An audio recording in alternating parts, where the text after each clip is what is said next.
तो ये बात सबको समझ में आ गई। How do we prepare statement of PL and PL appropriation children?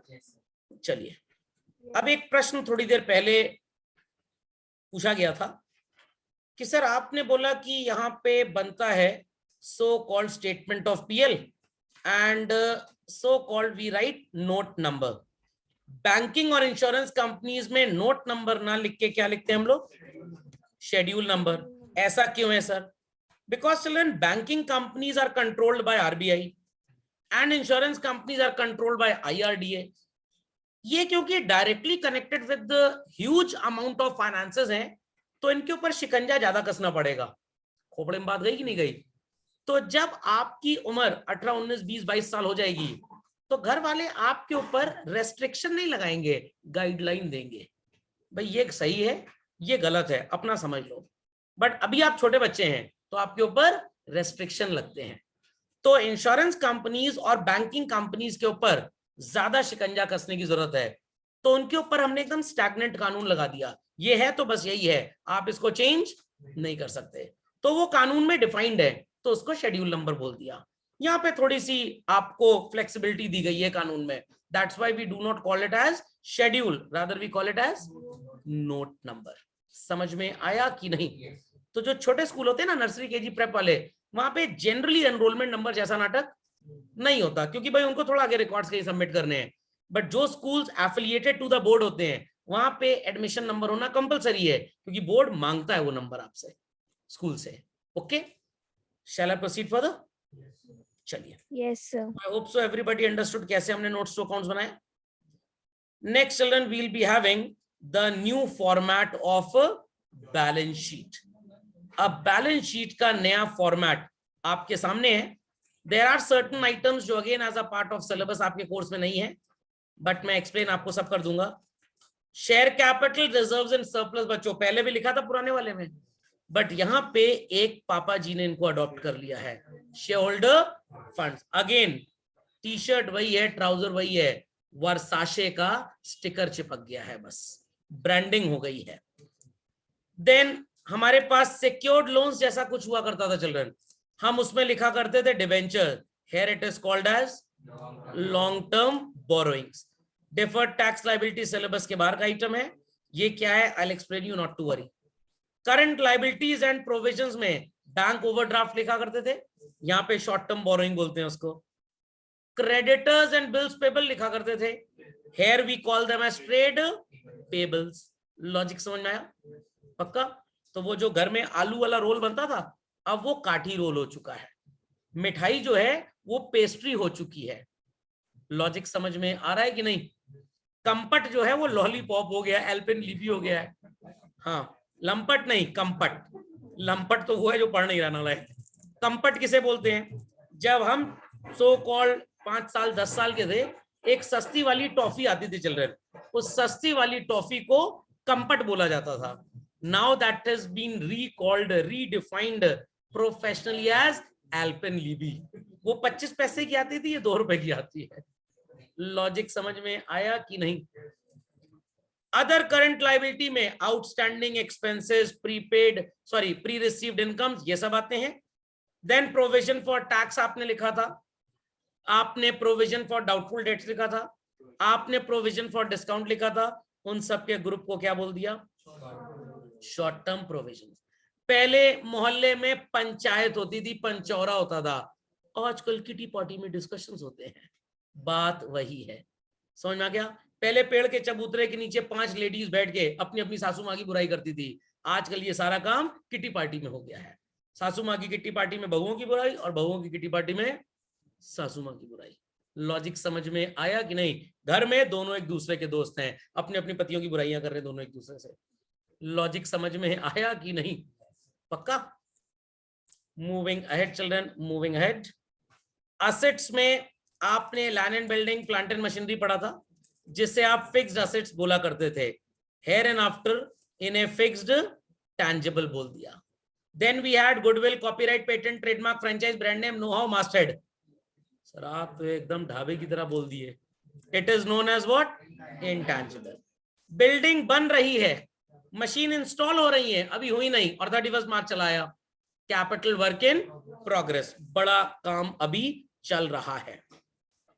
हमने पेटेंट और कॉपीराइट के लिए एप्लीकेशन दिया है गवर्नमेंट डिपार्टमेंट को, 31 मार्च चलाया, अभी हमारे नाम पे वो पेटेंट रजिस्टर नहीं हुआ। इनटैंजिबल एसेट्स अंडर डेवलपमेंट, पढ़ लीजिए, आपसे एग्जाम में नहीं पूछा जाएगा।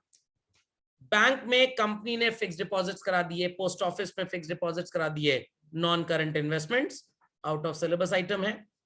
लॉन्ग टर्म के लिए आपने किसी इंप्लॉय को 5 लाख 10 लाख का लोन दे दिया, किसी क्रेडिटर को 50 लाख रुपए का एडवांस दे दिया, that is long term loans and advances. जो कहीं नहीं आता इस कैटेगरी में वो अदर नॉन करंट में जाता है। 1 साल से कम का फिक्स डिपॉजिट करंट इन्वेस्टमेंट्स, सुनाई पड़ी बात। क्लोजिंग स्टॉक हो गया, लूज टूल्स हो गए, स्पेयर पार्ट्स हो गए जो हमारे बिजनेस में रखे हैं, it is called as inventory.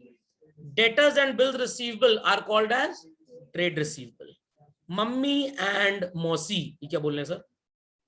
Mummy माँ और मम्मी के जैसी, तो मम्मी मतलब माँ और माँ के जैसी मौसी, ये वर्ड मौसी है, माँ के जैसी, जय हट गया, मम्मी जीजी बोल रही है ना तो जी बोले गई, माँ और ऐसी आपने ले तो मौसी बन गई आपकी वो, तो माँ के जैसी मासी। कैश, बैंक, स्टॉक मार्केट में खरीदा गया शेयर और डिबेंचर जब चाहे आप बेच सकते हैं, it is known as marketable securities. ये तीनों चीजें मम्मी और मौसी के अंदर आती हैं। Director of the company, employ of the company, चपरासी ऑफ द कंपनी ने 2 महीने की सैलरी एडवांस ले ली, short term loans and advances.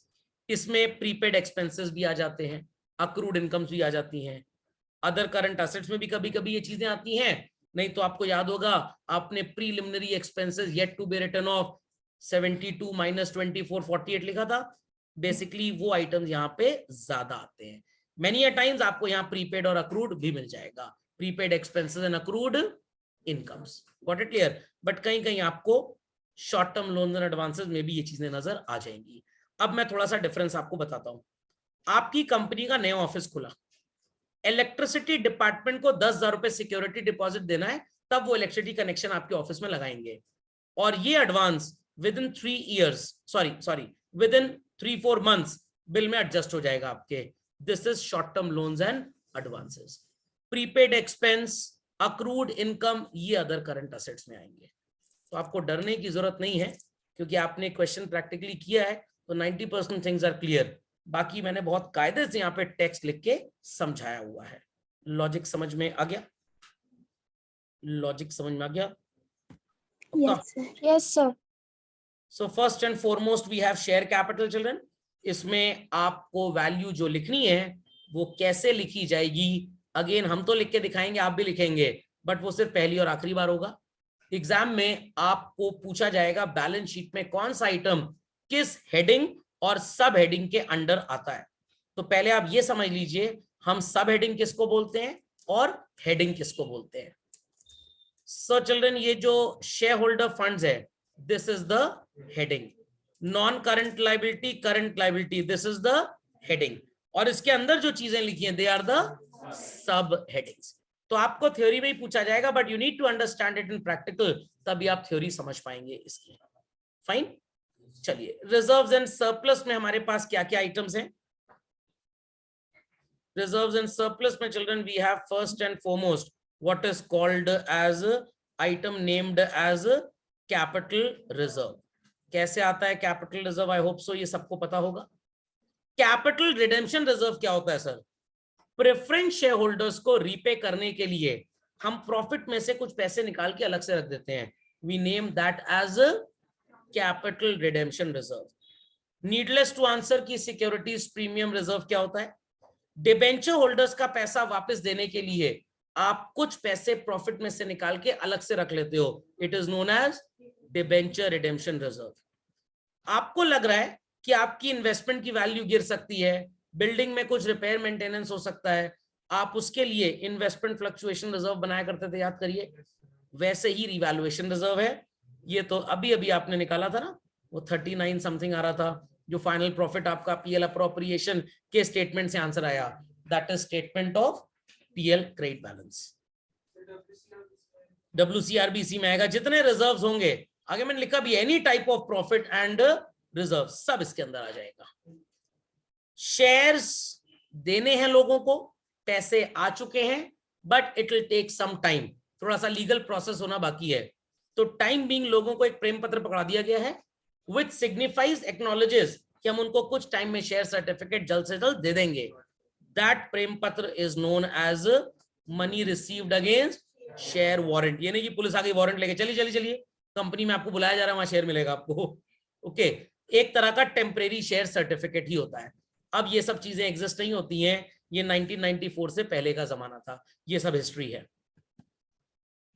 Share application money pending allotment, 26 of March को आईपीओ लॉन्च किया, 30th को पैसे आ गए, बट अभी हमने आपको shares allot. You are a share applicant not a share holder, you are a share applicant not a share holder. खोपड़े में बात गई कि नहीं गई? तो आपका पैसा कंपनी के पास एज एन ऑब्लिगेशन, बोझ सिर पे पड़ा हुआ है। जिनको शेयर्स मिलेंगे उनका पैसा शेयर कैपिटल बनेगा कल को, जिनको नहीं मिलेंगे उनके पैसे वापस लौट जाएंगे। समझ में आई बात? पक्का? तो अब यहां पे कंफ्यूजन स्टार्ट होता है, सर इन दोनों में डिफरेंस क्या है? दोनों में डिफरेंस है चिल्ड्रन। हमने आपको कागज का टुकड़ा दे दिया विच रिप्रेजेंट्स की एक हफ्ता रुक जाइए, हम आपको शेयर सर्टिफिकेट भेज रहे हैं।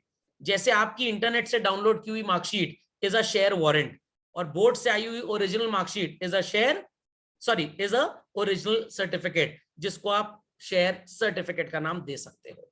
आपका आधार कार्ड बन चुका है बट अभी आपके घर पे आया नहीं, तो आप उसको इंटरनेट से डाउनलोड कर सकते हैं।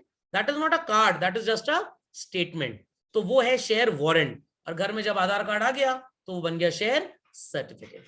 आपने आधार कार्ड के लिए अप्लाई किया है, अभी आपको आधार नंबर तक नहीं मिला है, सिर्फ एप्लीकेशन नंबर आपके पास है। आपका आधार कार्ड बन भी सकता है और रिजेक्ट भी हो सकता है। It is share application money pending allotment, but reject होता है तो आधार वाले पैसा वापस नहीं करते हैं।